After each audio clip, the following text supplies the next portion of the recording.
All right, I got Jessica Hutchison on the show. She is a therapist specializing in grief, traumatic loss, and she's the podcast host of Honest Women. Jessica, welcome to the show.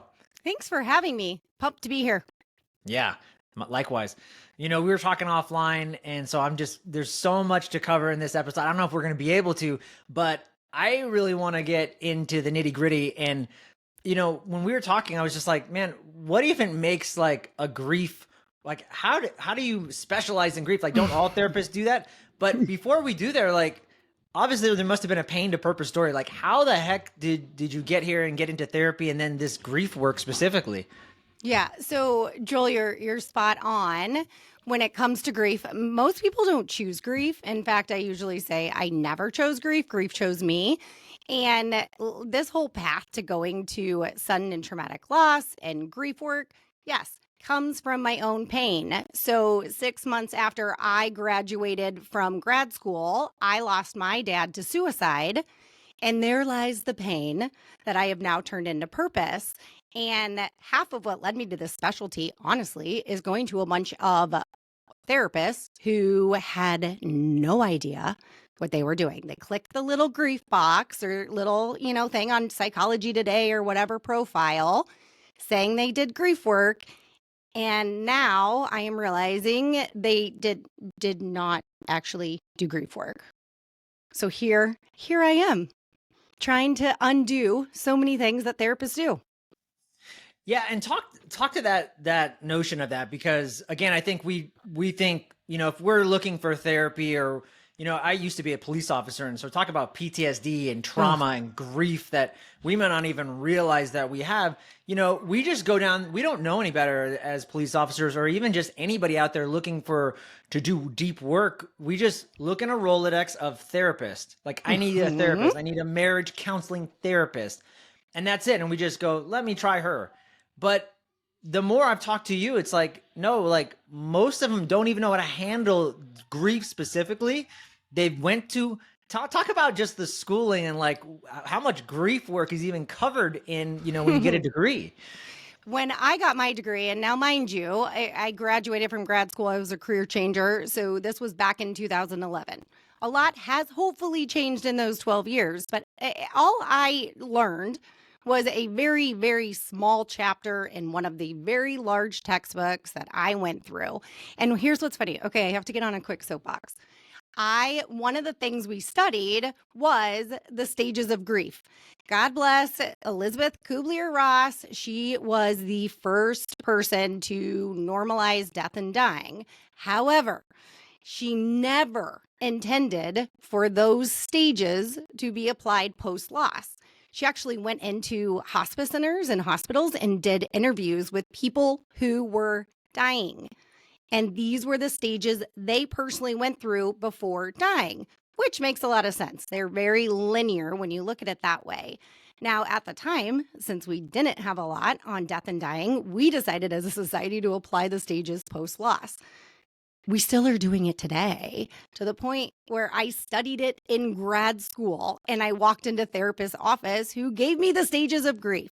If there's one thing I want to do in this world, it's get people to understand that the stages of grief are never for post-loss, okay? I'll get off my soapbox, but I'm going to keep talking. So when it comes to grief, there's different variations of it. Now, we have our circle of life death, right? Which was my only experience with death and dying when my father died. It was grandparents. It was circle of death. There's almost a beauty to it, right? I've heard people say it's an honor to be able to grow old because so many people are not able to. They die prior. I understand that now. There really is a beauty in it. Now, when somebody dies suddenly, tragically, violently at a young age, this completely flips a person's world upside down. Circle of life death does not do that. Not only that, there's the whole trauma component of it, where our brains can't conceptualize what it is that just happened. It happened too quickly. So now you've got trauma that's lying over any type of grief work that can happen. So, what therapists can unexpectedly do is drive people right into the trauma. Tell me about the death. Let's start going through the stages. How are we going to mourn the loss? And if you have somebody who has post traumatic stress symptoms, which is pretty much everybody I know that I've worked with who has experienced any type of sudden loss, you're keeping them caught in their trauma.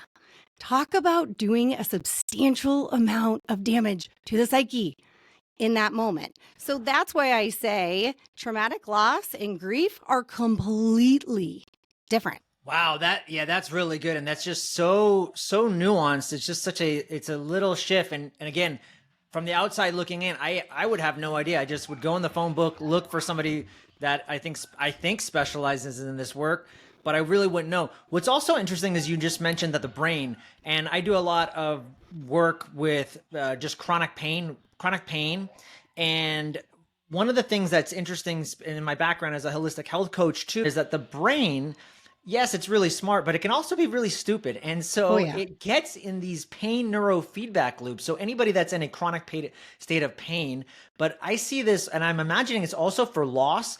The brain has a memory, and unfortunately, the brain is trying to protect you. And so it never wants you to get injured again. Let's just use an injury or loss. It doesn't want you to get stuck in that. But what it does is, because it's hyperactive and always trying to protect you, we see this a lot with autoimmune disease also, is that it creates this pain neurofeedback loop that is dysregulated. And so the brain becomes always on guard, always trying to protect you. Even though the pain is gone, your body's healed, it's moved on. Do you see the same thing then in grief work? I'm curious. Oh, absolutely. And you have to remember, when somebody is suddenly taken from you, there is this disconnection that happens. There is a constant state of yearning that is now overlapped with a hyperactive nervous system, right? So when we continuously talk about the way in which somebody died and we're in that traumatic state, it keeps our bodies connected with the death story. So then here's another, I'm glad you talked about the brain. Here's another little piece with the brain is you see a lot with grief and sudden and traumatic loss, the same activation as you do with addiction. So a reward system. So our brains can actually start rewarding us every time we talk about the way in which somebody died, which then, like you just said, smart and very dumb.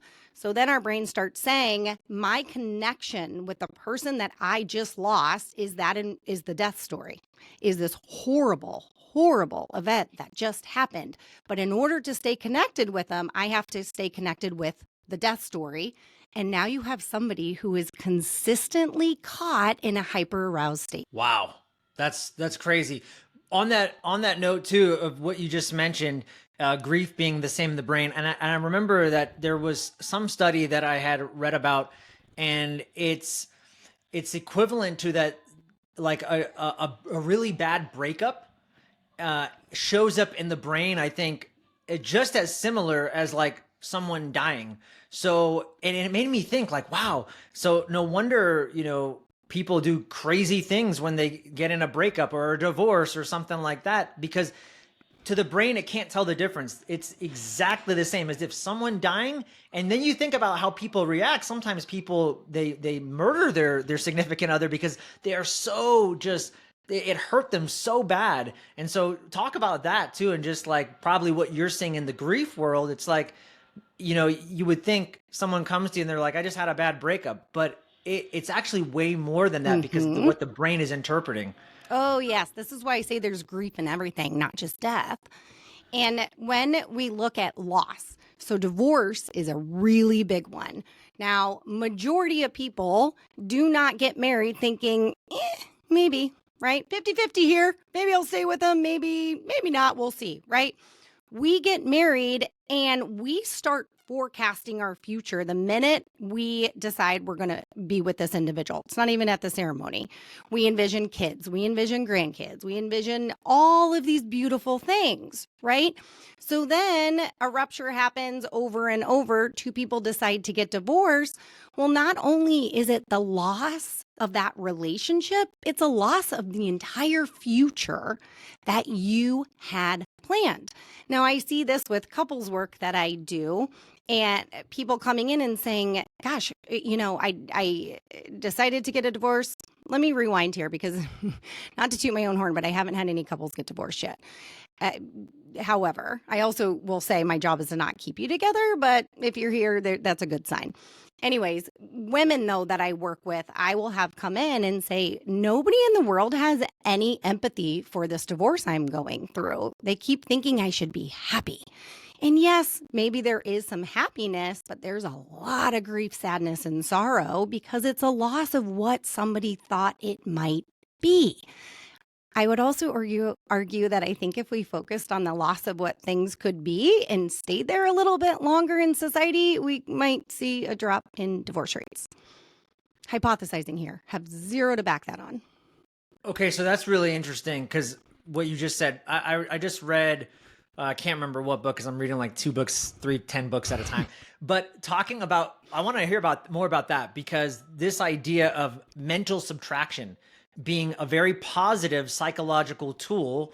And that idea, and I think it's from like the Christmas movie or The Wonderful Life, where he shows what your life will be like if you don't have any of these things. And I feel like that's kind of what you just said, using this idea of mental subtraction, like imagine what your life will be like if you don't have this. Is that kind of what you're talking about? Yeah, that's exactly what I'm talking about. And I'll tell a personal story here. When I lost my dad to suicide, I was, how long? Just over a year married. So any newlyweds there and who are thinking like it should be more fun or easier than it is, no, it's not. That's just what like Hollywood tells you. Marriage is really hard, especially in the first year, let alone when you lose a parent to suicide, right? So what I found out on my journey of bad therapy, essentially, is that one, I thought I was the problem. Clearly, I'm not doing this right. Then I started looking at everything around me, and I moved here from another state when I was in my early 20s. So all of a sudden, I started looking at Chicago. I was in the city. Okay, maybe I'm not supposed to be here. Maybe Chicago's making me unhappy. This profound pain that I'm feeling, maybe it's the city. And then I'm looking at my husband and I'm thinking, or maybe I made a really bad choice here. Maybe it's him. Maybe he's the problem. And this marriage should have never happened.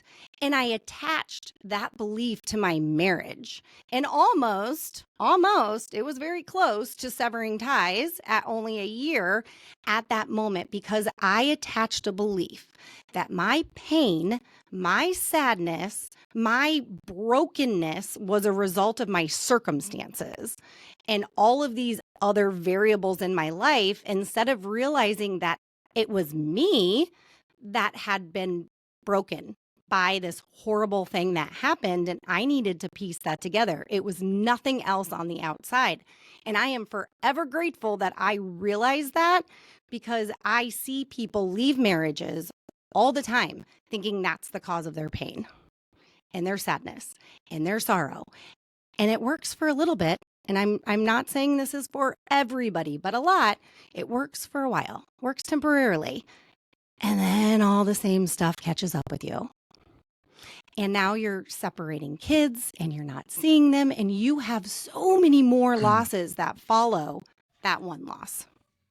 Because you never took care of the root cause. Correct. You never got to the root. You never got to the foundation. Yeah. And I can totally relate with that. I mean, there's so many times in my own marriage, and I've told you my story, and a lot of people know it, of being married for 11 years, and probably like 9 or 10 of those years were just terrible. And luckily we stuck it out, and now we're in the best place possible. But it took a lot of deep work and a lot of unraveling.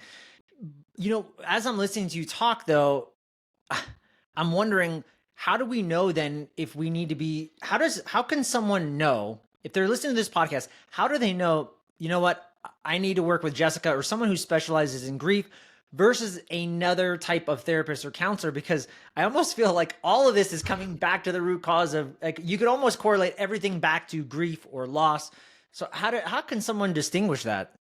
I think you have to look at the meaning that has been applied to it. And I'll give you an example. Healthy, I don't like to use the word healthy, but meaning for me, right? I don't know that I necessarily have a solid narrative about pain that I have gone through and with my loss, right? And that's not the only loss I've experienced. That's just the one that happens to be a pretty big one. However, I know that because of that profound pain that I experienced, I am living a much more authentic life. And I have found a lot more purpose. I have applied my own meaning to this awful, terrible experience. Now, when somebody comes in and the meaning they have applied is the world is unsafe, I cannot trust anybody, I want to be alone because that's the only way to protect myself. Well, that tells me that this person is stuck. They're stuck in what it clinically is called acute grief. That's the clinical term, and they have not been able to integrate it. And so if somebody's listening and they feel that sense of fear, kind of being caught in fear, I'm so afraid of losing somebody again. I'm so afraid. I need to protect myself. The world is not okay. That might be probably a good sign to look for somebody who specializes in this type of work. Yeah. Great stuff. Okay. I want to dive into a couple other things, but I want to know, okay, so what's the solution? Clearly typical normal therapy is not working. Right. And all the other types that you've told that, people typically go through, or what you even went through, and you're like, this isn't helping me. And you had to actually figure it out yourself and go to your work is an amalgamation of everything you've learned and all this, your own personal studies. What should people start doing right now? What are some action steps? Obviously they should come see you and do some deep work, because that's, I'm like, sure. come see me. Yeah, come see me. Let's Yeah. talk. No.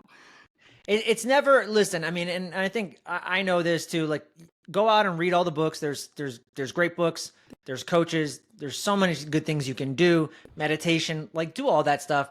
At the end of the day, what I found is I want to hire coaches and people that can move me there faster, because they know the frameworks and they're going to get me there, and they're going to hold me accountable and give me feedback. Okay. Mm-hmm. Feedback, and I can reiterate, and then I speed up the process and I can get through it. They've already gone through it. You've gone through it. And that's why someone hears this, they can work with you. But what are just maybe some strategies or some things that they could start doing right now? Yeah, and not everybody has to see somebody individually. I, in fact, had probably the most healing with a group. I ended up meeting with a group that was specific to survivors of a suicide loss. I was resistant to the idea until I had no other choices, really, had failed attempts of finding help. And that was unbelievably helpful. There is a healing power in groups and connecting with other people who have experienced that same loss. I personally am a little biased in that I think the best people to help people through grief and traumatic loss are people who have experienced it themselves.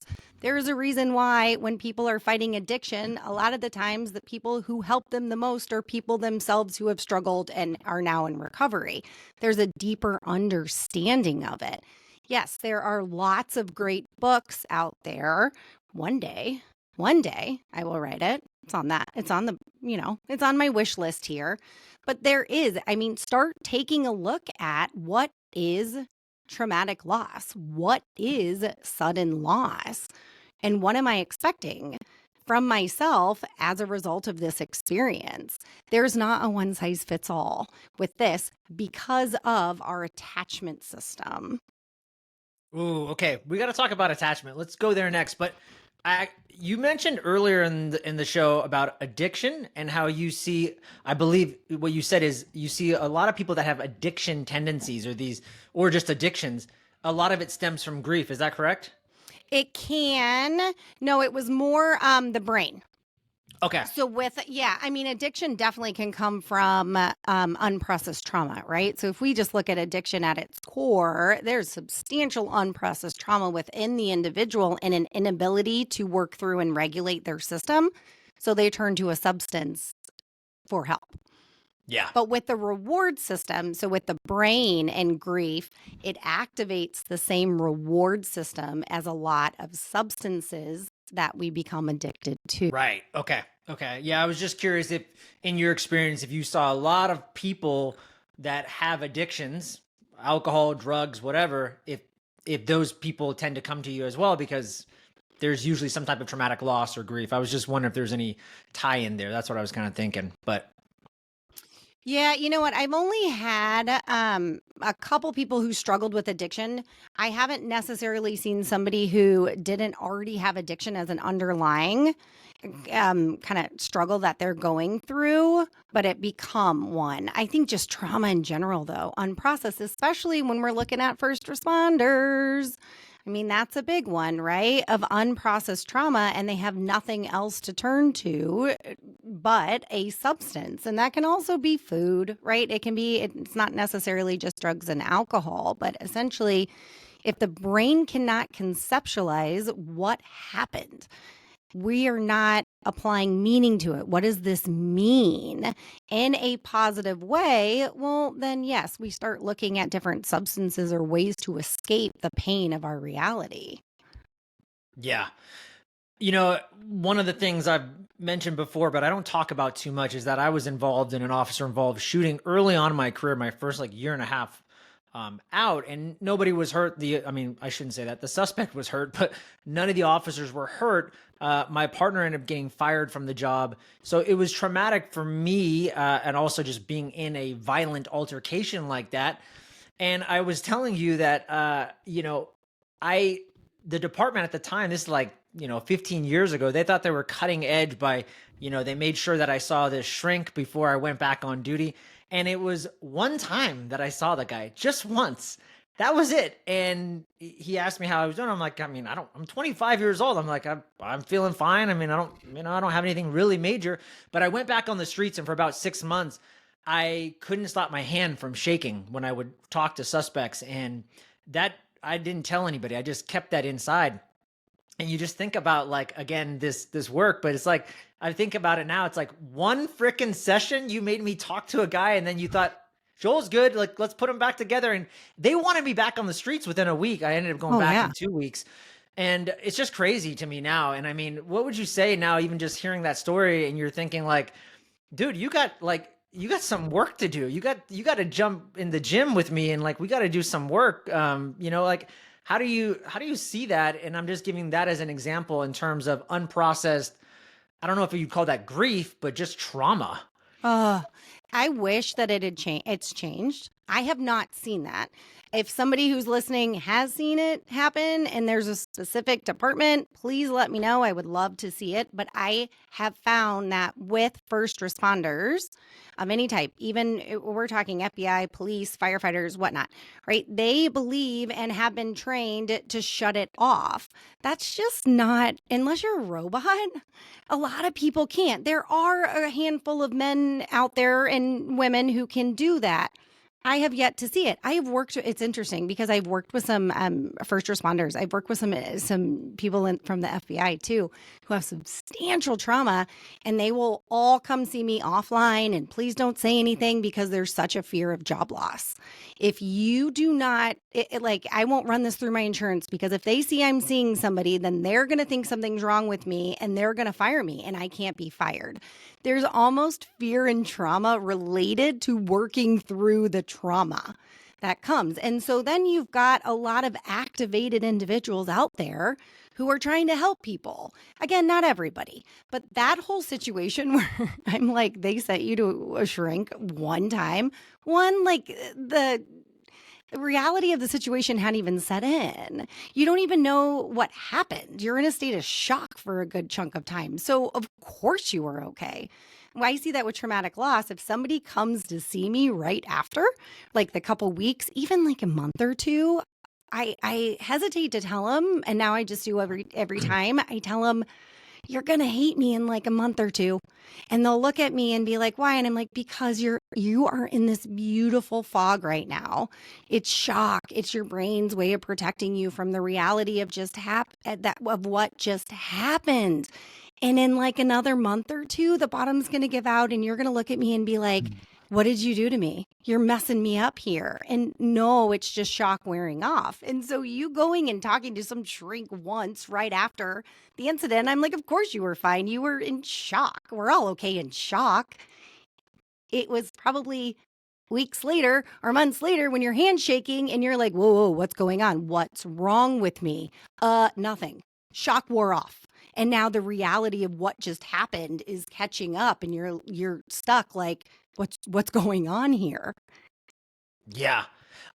I'm so curious why you have so many FBI agents that are stressed out. Most of them are just pencil pushers. I'm just kidding. Sorry, that was just a bad joke. Sorry, FBI. I know there's some of you guys that are out there in the field. Most of you guys are in the office, but It was field people. It was field okay. people. These guys were in the field. I was actually like really fascinated. It was fun.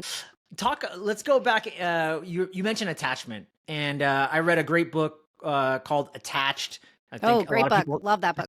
It taught me a lot about just the different attachment styles, and it was eye-opening for me because I saw a lot of the patterns that it was showing up in my own relationship, in my marriage, and really that I, go figure, have an avoidant attachment style. And so I'm very good at isolating, shutting down, detaching, getting away. And guess what? My wife has an anxious attachment style. So we just mesh just perfectly. But for those people that haven't read the book or don't know anything about attachment theory, why is that? You mentioned a couple of times now, why is attachment, why is it such a crucial part in the relationship and that you see it playing out a lot?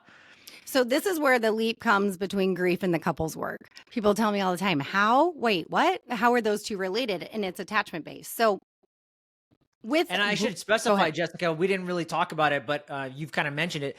Your works, you specifically do a lot with grief, but you also do couples therapy. So you do a little bit of both. But what's funny is, like, I think you're going to tell us is that, guys, I see a lot of cross pollination. A lot of these things are intermixing, and someone would think to themselves, and I don't have any problems with loss, Jessica. I have problems with my marriage. And then you're like, actually, no. So yeah, talk about attachment and where this all comes in. First, let me just tell you that the avoidant anxious, that's the number one thing I see. I think it's like the basis of American marriages, like avoidant and anxious attachment. Now, when it comes to grief, you really can see the trajectory of how somebody is going to grieve based on the attachment they had to the person that they lost and their just primary attachment style. So the most likely people to seek out therapy post-loss are going to be your anxious attachment people. Same with couples. I pretty much know who's going to be my more anxious one in the relationship because they're the ones to call me. And the other one's like, why am I here? And I'm like, oh, okay, there's my avoidant, right?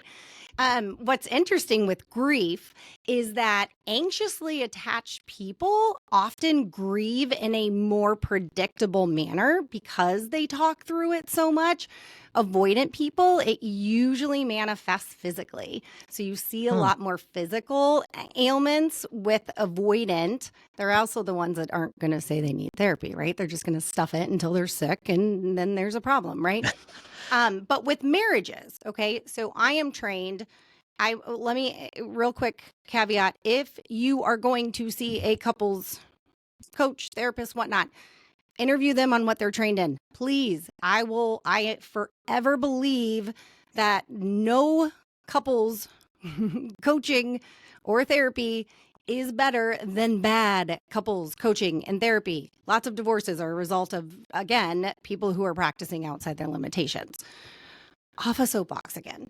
Now, I am trained in emotionally focused couples therapy, which is all attachment based. So essentially what I do in my sessions is identify each partner's primary attachment style. So I run them through my own real nice book of attachment, right? And they answer questions. I get to dig in on my avoidant people who are like, my childhood was fine. It was great. My mom was awesome. I don't know. It was fine. And I'm like, okay.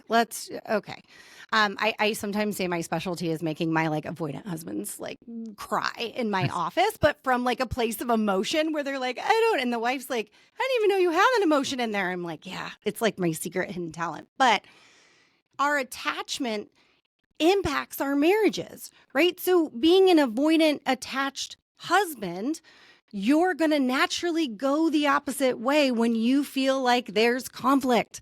And guess what? An anxiously attached person is now going to feel that pull away and is going to say, oh my gosh, you're abandoning me. You're leaving me. You're leaving me. You're leaving me. And they're going to come at you harder, which you want to see a good fight.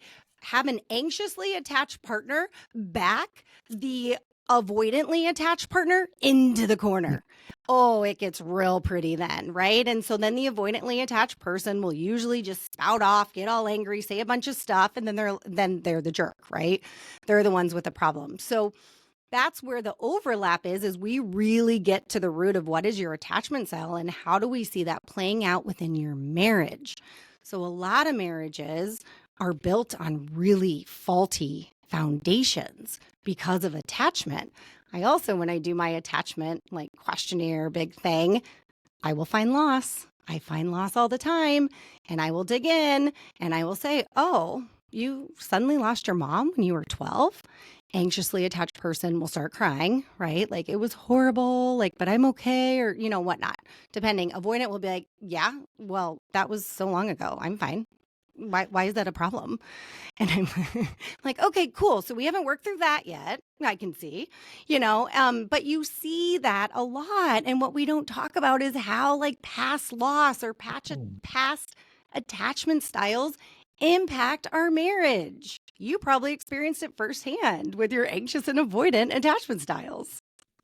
Yeah, and actually, I'll use our marriage and our backgrounds as an example. So, and I want to hear some of your feedback. So, I have an avoidant attachment style. Do I have any specific loss or grief? Not that I can remember. Now, my mom, who I think is the one who I really sought love from and approval, I remember an old incident where she basically, what's a good way of saying it? She dismissed me. I got like a 95% on a spelling test.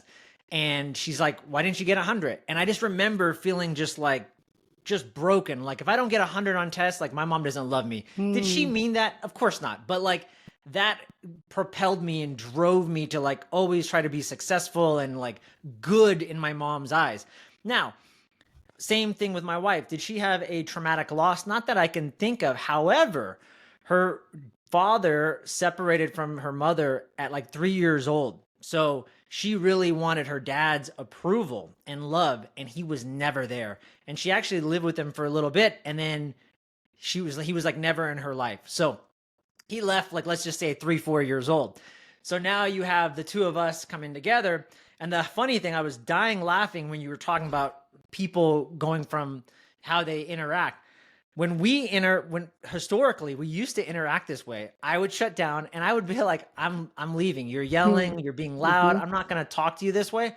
I would leave the room. My wife would follow me. Like, you have to answer me. You have to give me a response. And I'm like, you're acting childish. That's how I thought. But anyways. You probably said that too. I mean, knowing husbands and wives, you probably said that. I never said you're childish but in my head I was thinking that. But I'm wondering, was there in our relationship, there was clearly no sudden loss or dramatic loss. For my wife, more so with her dad just like not being there, being absent. And with my mom being emotionally absent. Is that enough that you say, Joel, that's grief, man. That's grief. That's loss. For sure. Yeah, I'm curious to hear about that. Yeah, absolutely. Because here's the thing is for our generation, we didn't talk through anything. Okay. And we're kind of undoing that now. And I think a lot of multi-generational trauma is going to be stopped with our generation because we're working through so many things. Now, what we know about the brain is that if we don't we have to have a narrative. So if our parents get divorced, my parents got divorced at 2, I think that's when it was. If mom's not talking about it or dad's not talking about it, and they're not sitting down with us and saying, here's why we're separating or we're going our ways or blah, blah, blah, which if she's a child of the 80s like me, there was probably a lot of not talking about why we're getting a divorce and sometimes even bad talking about parents, right? About one another. Now, our child brains have to make meaning out of that. And when we have 3, 4, 5 years of life experience, that meaning is pretty bad, right? Like I was bad. I made mom and dad fight and that's why they got divorced. Now, a lot of times that's not in our conscious awareness, that narrative, but it's in our attachment system. I wasn't good enough. So that's why dad left. Not logical, right? So now that starts to become our narrative of not being good enough. And that's why people leave. If I'm good enough, then people won't leave. And our brains will look for evidence to support whatever narrative we have. So if you can think about how detrimental a 3 or 4-year-old's narrative of not being good enough and how much evidence you can find. So now, fast forward to marriage. Have you ever seen what's the old video with the still face? Yes, I know Yes. exactly what you're talking about. I know Yeah. I know that experiment you're talking about. Yeah, If your listeners that's don't, go heartbreaking. look at it. That's It's so heartbreaking. Now, Yeah. here's what we know. Adults have that exact same process. So Yeah. then when if I'm anxiously attached and I have profound fears of not being good enough and my partner leaving. So now if I'm your wife, right, and you say, okay, you're yelling, I'm not doing this more, and you leave, it's not logic. It's all in our emotional part of our brain. Our attachment system says you're leaving me. You're abandoning me, right? And so what am I going to do? I'm going to follow you and I'm going to tell you why you should not leave me. Right? It's like a total adult temper tantrum. Don't you leave me. Where are you going? And I need a reaction out of you. And what we know about the attachment system, because of the still face experiment, is that any reaction is better than no reaction.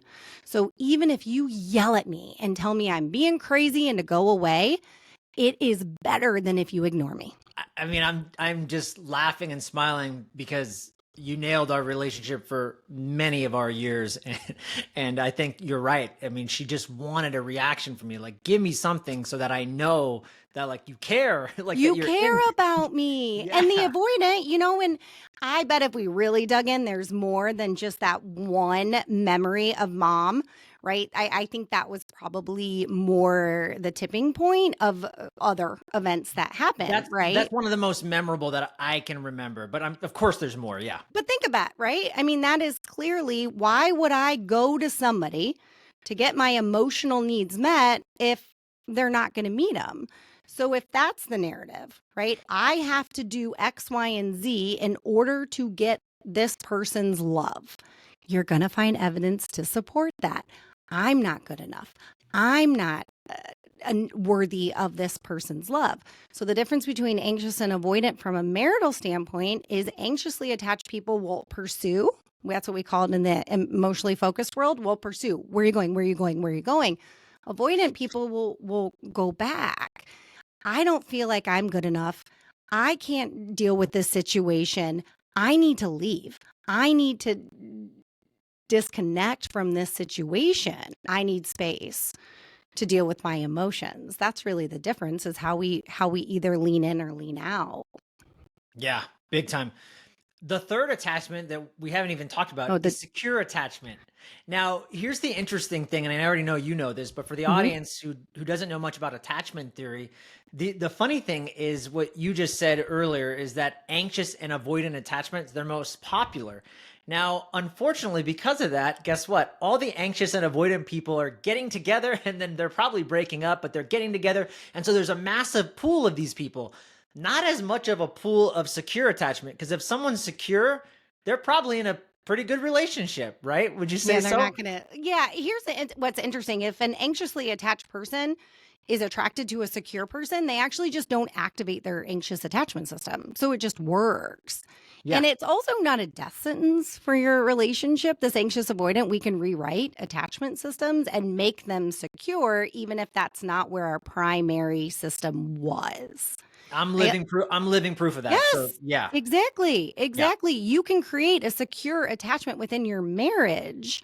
It just takes some work. So I wanted to ask you a little piece. If people are listening to this, I think we want to push everybody closer to the secure attachment. If someone's listening, what's one thing, or what can they start doing to create a more secure attachment? And again, this takes a lot of deep work, man. It took me 11 years, and I definitely could have sped it up if I had done some other things, but it does take some mastery. It takes some deep work. It really does. And There is this false sense that secure attachment means no pain, no argument, no conflict, which is inaccurate. In fact, for a secure attachment to be created, there has to be a rupture.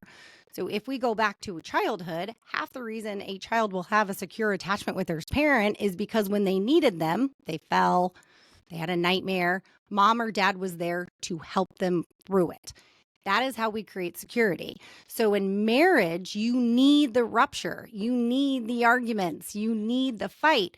What we don't talk about and what we don't teach is the power of the repair. And we love and Americans love a quick fix, right? We know that. So let me tell you what's not a repair. Sorry about last night. That was really bad. Okay, cool. I'm going to go to work now. That is not a repair. That is a brush off. That is sweeping it under the rug. Right?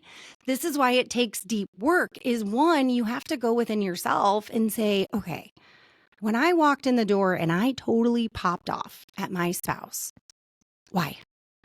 Why did I do that? So you're not necessarily going back to your spouse and saying, hey, sorry I popped off again. I know. That time of month, right? Like that's not a repair. It's being able to say, you know what? I had a day. I had a really bad day. I was putting out fires and it really hit this button, right? Here's the deep work. It really hit one of those buttons that told me I can't depend on other people. Just myself. It's just me in this world. I'm all alone. Then I walked into the house. And remember when you said you were going to get these things done? So when I walked in the house and I saw that none of those things got done, it really hit that I can't depend on anybody but myself. And I exploded. And that was not okay. I am really sorry for exploding at you. And I'm working on not exploding, but more so, how can we create some dependability within our marriage? Because it's really important for me to know that when you say you're going to do something, you are going to do it. Ownership. Taking extreme own ownership. it. And I cannot stand, I am telling you, I am going to make a shirt one day that says own your, and I don't know if you can cuss on the show, so I won't say it, but I am going to make a shirt. Like if everybody could just own it. But that does take a deep dive within ourselves to say what's happening for me. I was just reading a book and it was talking about that very idea. And this person highlighted the fact that in Alcoholics Anonymous, one of the first things they do is admit the truth. They admit the truth because none of us want to face the truth because the truth is going to actually show us who we might really be. And that doesn't feel good always. And so owning I actually think that 12 steps could be applied to anybody and anything in life. Like number one, right? Acknowledge you have a problem. I mean, literally all of us could go through these 12 steps. I love the 12 steps. Yeah. Yeah, it's funny. All these different books I read, a lot of times they will refer back to AA because there's a lot of good work that's actually in the framework of it. And I've never actually seen all 12 steps, but it keeps coming up over and over again. And I'm always like, wow, like I should check out this program for myself. Like you said, I think it's like a self-development program. I should just go. I'm not addicted to alcohol, but I should just go and see what they have to say, you know? So, a big part of it is you have to face your shame. And that's what people get, that's the stuff that keeps people stuck in bad habits, bad patterns is shame. It's not guilt. I love guilt. Guilt teaches us. It can help us do something differently. Shame is not good. And that's what the 12 steps definitely does. It makes you face your shame. As you're talking, I'm just thinking, wow, what about our kids? Now, how is this attachment and how should we be leading as fathers, as parents? How we come into these relationships, like we just said, a lot of times not in a secure attachment, and there's all this conflict, and now we're passing that to our kids. Any suggestions? Or I mean, that's a whole nother podcast, obviously, but any just suggestions of how can we raise our kids then in a more secure attachment versus some of the crap that we are bringing into our marriages right now. And that's why we see conflict. We don't want our kids to face that. My quick answer on that is the repair. Focus on the repair. And what I see parents get caught in is, oh, I lost my temper again. Oh, I yelled at my kid. Cool. Go repair it. Who cares if you lost your temper, right? We all do. We are perfect humans. I wish I could say, and I know attachment theory pretty darn well, and I wish I could say that I have gotten it right with both of my kids from day one. In fact, full disclosure, I really think that I had a very anxious attachment with my oldest until the last couple years. We've really worked to undo that because of my own just reactive state in that and not knowing how to respond. But a lot of that comes from repairing. Hey guys, I'm really sorry I lost my temper earlier. You know what? That wasn't okay. But here's what parents do. Hey guys, I'm really sorry I lost my temper, but you should have put on your shoes. Guess what, guys? That's not a repair. Yeah. You were just telling them that it's their fault that you lost your temper. Just Yeah. don't say that. Don't say anything before you say that, but being able to hold space for apologizing to our children. And here's the really cool thing about that is when I started doing this with my oldest, my daughter, she started mirroring it. You know what, Mom? I'm really sorry for X, Y, and Z. And then allowed me to say, you know what? It's okay. Let's start over. Boom. That's it. That's all you have to do for the brain to not store it as something more. That is the greatest gift. And I think it is always so cool as a parent. Like, I don't want to say, you've made it, because you've never made it. You're always adjusting and learning and pivoting. But when your kid actually starts mirroring the things that you're trying to teach and you're doing it by example, that is like one of the greatest gifts ever. I love when I hear stories like that in my own life. Man. That's like when you do like the little dance, because I do a lot of like, got it wrong. Got it wrong. And those are the moments that you're like, woohoo, got it right, got it right, got it right. You have to take those moments that you get it right, because man, we as parents, it's hard work. Yeah. I know one of the big things I'm working on too is just because of my own patterns and how I was raised. And it's like, from when misbehavior happens, like, I just want to shut it down. I want to control it. Go figure, ex-police officer wants to control things, the situation. And so when my kids are misbehaving, like, I want to shut that behavior down as fast as possible and like let them know it's not okay and end it and just squash it out. And one of the things I keep coming back to, I think Daniel Siegel talks about this, but misbehavior is the sign, right, that your child has gone offline. And guess what? That's actually when they need you the most. They need your help to come back online. And I struggle with that because I'm like, nope, you're misbehaving, you're bad. And actually, that's when I need to love you the most so I can bring you back online. So I know that's one of my big things based on how my attachment is and my own upbringing. So there's so many beliefs that are rooted in that too. And I find with men, my fathers that I've worked with, is there's a lot of, if you're misbehaving, then you're being disrespectful. You're not respecting me. You want to dig a little bit deeper. It hits a lot of that I'm not good enough button, all the way back to attachment. And now all of a sudden you have a adult who's telling their child to behave, but deep down inside it's because, well, if you're not behaving, then I don't feel good enough. So can you not do that anymore? Jessica, you're speaking my language. How did you know I have self-worth issues? Yes. Because we all do. We're humans. Of course. But that's a big thing with me is disrespect, and you're disrespecting me. And it goes back to that all the time. So yeah, thank you for saying that. So key. So key. I love this work. This is so good. Okay. I know we're getting after the top of the hour. Talk to me. Exciting projects. You have any exciting projects or anything you're working on that we should know about? Oh, just a couple, because I love to overwhelm myself. No, I am actually working on putting a training online for those who are interested in being properly trained in sudden and traumatic loss and the grief that follows that, and working with people. It is a continuing education program that I have given at the University of Chicago here at Loyola University, and I'm finally taking it online so that it can be on demand. That is probably the biggest thing. Please go to my website. My website is www.jlhutchison, don't put the N in, HUTCHISON. And there is a subscribe button at the top of that where you can be notified when that training program does go live. Love that. people are going to mess up on the name. You already know that. I think you need to get another domain like Dr. Jess or something. We'll just keep it even. I know. See, I don't think about these things until after the fact, but don't get, well, I already bought Hutchinson. So you know what? If you type in jail Hutchinson with the N, it's going to take you to my website anyway, but no N. And then I also want to say I do have a podcast. It is not centered around sudden and traumatic loss. It is a little bit different, but it's about honest conversation. It's called Honest Women.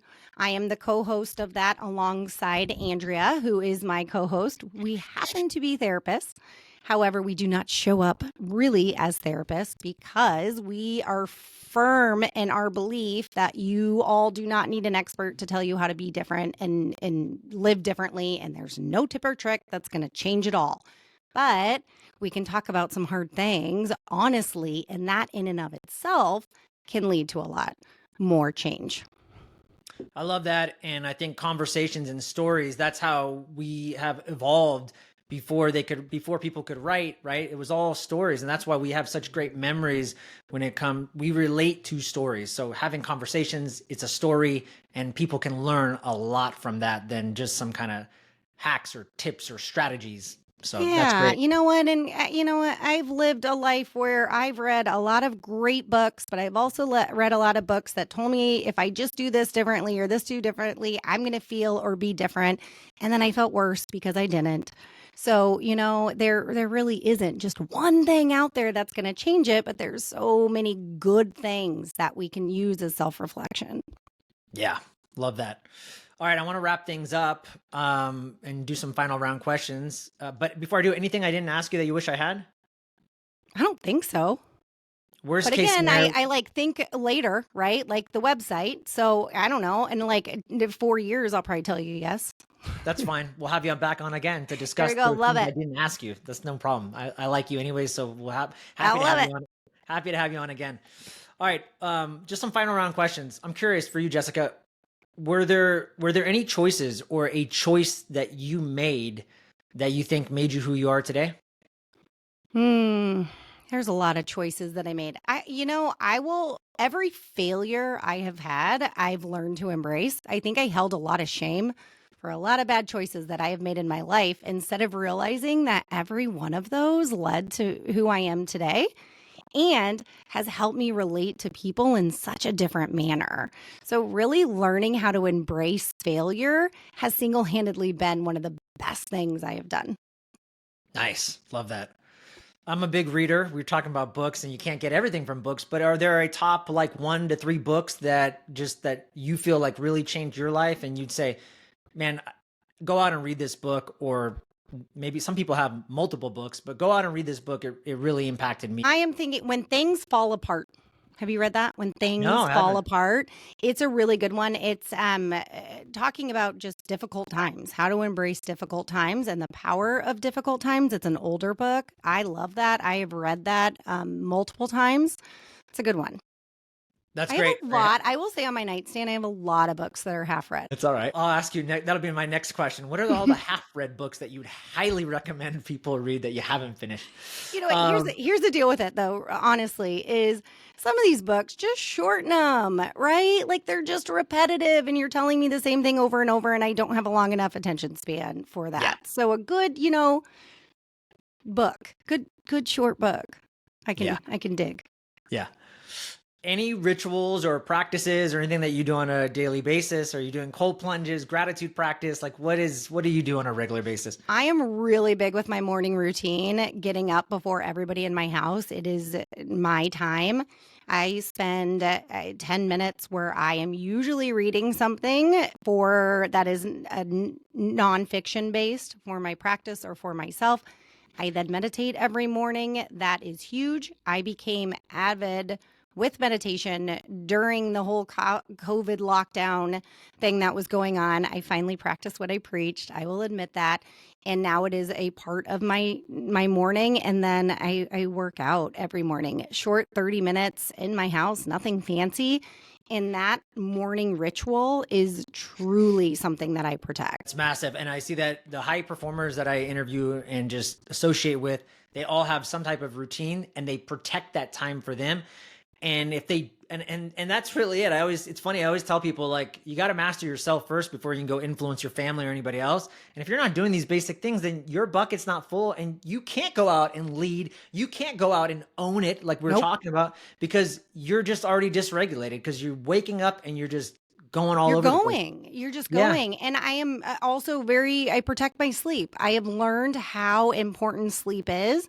I prioritize that. And my friends always joke if I am out past 9 o'clock, which is very rare, and my bedtime like thing goes on, and they're like, oh my gosh, Jess, there you go. You're supposed to be in bed. I'm like, I am. What am I doing here? I gotta go.